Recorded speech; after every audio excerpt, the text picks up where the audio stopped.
গছ ভালপোৱা এজন আৰক্ষী জোৱান। জোৱানজনৰ নাৰ্চাৰীত হালিছে জালিছে ভিন্ন ৰঙী ফুলে। বহিৰাজ্যটো সমাদৃত জোৱানজনৰ নাৰ্চাৰীৰ ফুল।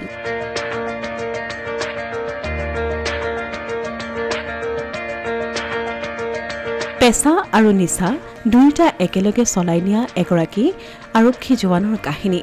খুমটাই চিনাতলীৰ ভাস্কৰজ্যোতি বৰা নামৰ এজন যুৱকৰ ইচ্ছা আছিল এখন নাৰ্চাৰী খোলাৰ।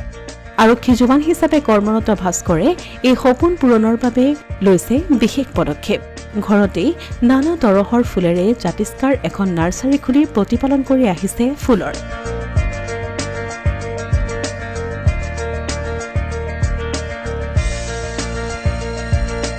অসমতেই নহয়, ভাৰতৰ বিভিন্ন প্ৰান্তত ভাস্কৰৰ নাৰ্চাৰীৰ ফুলৰ আছে বিশেষ চাহিদা। মহাৰাষ্ট্ৰ, পাঞ্জাৱ, কেৰালা আদি ৰাজ্যত ভাস্কৰৰ ফুলে পাইছে ব্যাপক সমাদৰ। গছ ভালপোৱা আৰক্ষী জোৱানজনে আজৰি সময়ত প্ৰতিপালন কৰে ফুলৰ। পেচা আৰু নিচা উভয়ে সুন্দৰভাৱে আগুৱাই নিয়া ভাস্কৰ হৈ পৰিছে অনেকজনৰ প্ৰেৰণাৰ উৎস।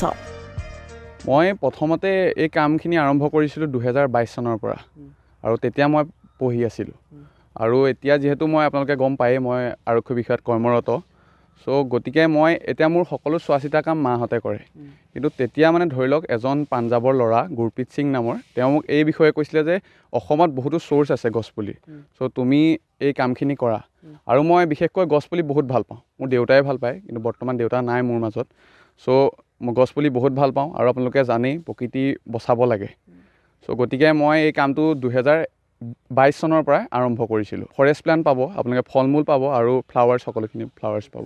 মই ভাৰতৰ আপোনাৰ প্ৰতিখন ৰাজ্যলৈকে পঠাইছোঁ। আটাইতকৈ বেছিকৈ পঠাইছোঁ মহাৰাষ্ট্ৰ, কেৰালা, পাঞ্জাৱ আৰু ৰাজস্থান। অতি কম মূল্যত দিবলৈ মানে বিচাৰোঁ যে গছপুলি ৰুৱক সকলোৱে, আৰু পৰিৱেশটো মানে ভাল ধৰণে ৰাখক। যিহেতু মোৰ যিটো আজৰি সময়, যিটো আপোনাৰ ধৰি লওক ডিউটিৰ পৰা অহা টাইম পাছত, সেই টাইমটোত মই বেলেগ কামত নালাগি মই নাৰ্চাৰী কামত লাগোঁ। আৰু একচুৱেলি মই গছ ভাল পাওঁ। অসমীয়া প্ৰতিদিন ডিজিটেল সংবাদ খুমটাই।